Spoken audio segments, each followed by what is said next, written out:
In this video, I just want to quickly talk about the current public sentiment of GameStop as well as some of the volatility associated with the stock. Of course, in no way am I a financial advisor. I'm only here sharing my personal thoughts and opinions with you. So always do your own due diligence. Never trust a random person on the internet. Always do your research. But I'll get right into it. So pretty much day to day, GameStop stock just trades like up and down, left, right circles. Boring, way up, then way down.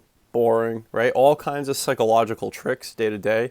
But if you zoom out on the chart, you could see the stock has essentially just been moving sideways for almost like 6 months now or something crazy. So it had that run up after the stock dividend, comes crashing down. It's been kind of just floating in this $20 to $30 range, I would say. It was more so 25 to 30, then it kind of retracted or expanded rather to be like 20 to 30.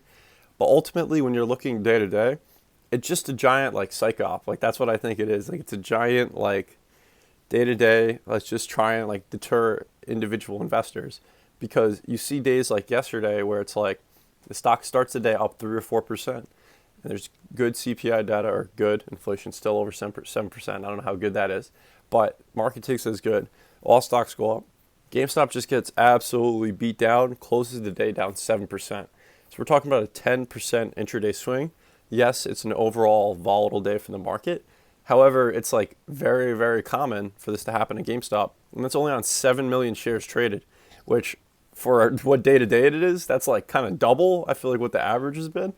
But it's still incredibly low. 7 million is nothing when you look at historical numbers for GameStop volume. So I'm just thinking like, okay, well, this stock continues to make very volatile moves day to day. It may not look like it on a grand scale because it's been caught in this range. But when you look day to day, it's making these like big moves. Like these are big candles day to day. Like if you look at the top and bottom of the wick, the intraday high and intraday low is usually pretty spread out. So it's just overall the stock is trading like up and down and left and right, like day to day. And I think it's all for like psychological reasons, because so many individuals are just watching the price each and every day. Whereas when you zoom out, it's like not that volatile. But it really is when you're looking deeper at it, because it's not that many shares traded.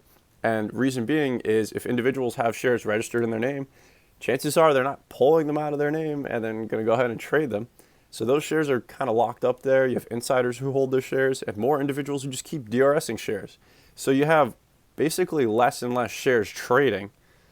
But at the same time, you have like more and more need to control the price action. So I think that's where the volatility is kind of coming from, but that's just my thought there.